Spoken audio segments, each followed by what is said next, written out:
بسم اللہ الرحمن الرحیم۔ اچھا جی، مولا علی سے کسی نے سوال پوچھا ہے، مولا علی ہمیں یہ بتائیں کہ اللہ نے عزت کس چیز میں رکھی ہے؟ اللہ نے عزت کس چیز میں رکھی ہے؟ آپ فرماتے ہیں لوگ یہ سمجھتے ہیں کہ عزت پیسے میں ہے، عزت پیسے میں ہے، جبکہ میرے اللہ نے جو عزت رکھی ہے وہ خدمت میں رکھی ہے۔ خدمت one of the best criteria of respect is خدمت۔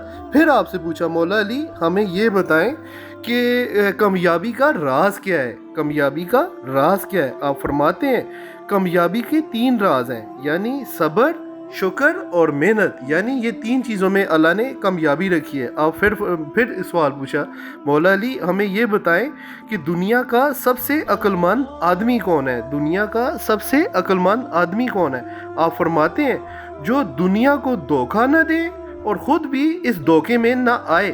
پھر حدیث شریف ہے، آپ صلی اللہ علیہ وسلم سے کسی نے پوچھا ہے، یا رسول اللہ صلی اللہ علیہ وسلم، آپ صلی اللہ علیہ وسلم سے پوچھا یا رسول اللہ کہ ہمیں یہ بتائیں کہ دنیا کا سب سے بہترین مزاج کون سا ہے؟ دنیا کا سب سے بہترین مزاج کون سا ہے؟ آپ فرماتے ہیں کہ دنیا کا سب سے بہترین مزاج جو ہے وہ خودداری ہے، یعنی دنیا کا سب سے بہترین مزاج خودداری ہے۔ اللہ آپ صلی اللہ علیہ وسلم کو خودداری اتنی پسند تھی، اللہ کو اتنی خودداری پسند ہے۔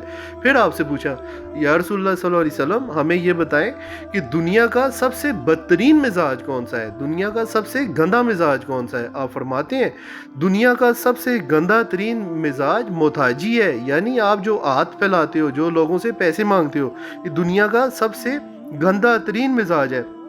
پھر آپ سے پوچھا یا رسول اللہ صلی اللہ علیہ وسلم دنیا کی یا رسول اللہ صلی اللہ علیہ وسلم دنیا کی سب سے گندی عادت کون سی ہے؟ یعنی سب سے بدترین گندی عادت جو آپ صلی اللہ علیہ وسلم کو سب سے ناپسند تھی۔ آپ نے فرمایا دنیا کی گندی ترین جو عادت ہے، جو بدترین عادت ہے، وہ ہے جھوٹ بولنا، یعنی جو لوگ جھوٹ بولتے ہیں۔ آپ صلی اللہ علیہ وسلم نے فرمایا جھوٹ سب سے دنیا کی سب سے گندی ترین عادت ہے۔ پھر آپ فرماتے ہیں جو جھوٹ بولے، میری امت تو سارے گناہ کر سکتی ہے لیکن میری امت جھوٹ نہیں بول سکتی، یعنی یہ آپ صلی اللہ علیہ وسلم نے فرمایا۔ سر یہ میں نے آپ کو حدیث شریف ہی بتائی ہیں، اور اس کے علاوہ میں نے نجف لاہا کی کوٹیشن، مولا علی کے قول بھی آپ کو سنائے۔ تو کیا ہم لوگ اتنے ہیں کہ ہم لوگ تو سر جو حضور صلی اللہ علیہ وسلم نے فرمایا اس کے تو ہم بالکل برعکس ہیں؟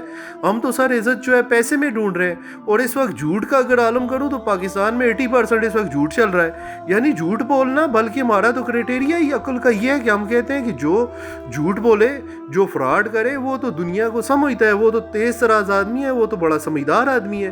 اور ہم جو جھوٹ نہ بولے بلکہ جو درویش طبیعت کا آدمی ہو تو ہم تو کہتے ہیں یہ تو بندہ بیوقوف ہے، اس کو تو دنیا داری کا پتہ ہی نہیں ہے۔ سر کیا ہم لوگ آپ صلی اللہ علیہ وسلم کی امت میں ابھی شامل ہو سکتے ہیں، یا امتی کیا ہم اس پہ عمل کر رہے ہیں؟ یہ فیصلہ میں آپ کے اوپر چھوڑتا ہوں، یہ آپ کو میں نے حدیث بھی ساری سنائی ہے۔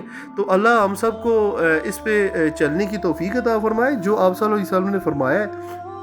جو اس وقت حالات پاکستان میں چل رہے ہیں ہمارا تو بالکل ہی کرائٹیریا ہی اس کے برعکس ہے۔ کیا ہم لوگ اس طرح چل رہے ہیں؟ ہم لوگ آپ صلی اللہ علیہ وسلم کے نام پہ مرنے کے لیے تو تیار ہیں لیکن ان پہ عمل بھی کیا کر سکتے ہیں؟ سر یہ فیصلہ میں آپ کے اوپر چھوڑتا ہوں۔ اللہ آپ کو اور مجھے آپ صلی اللہ علیہ وسلم کی حدیث پہ چلنے کی توفیق عطا فرمائے، آمین۔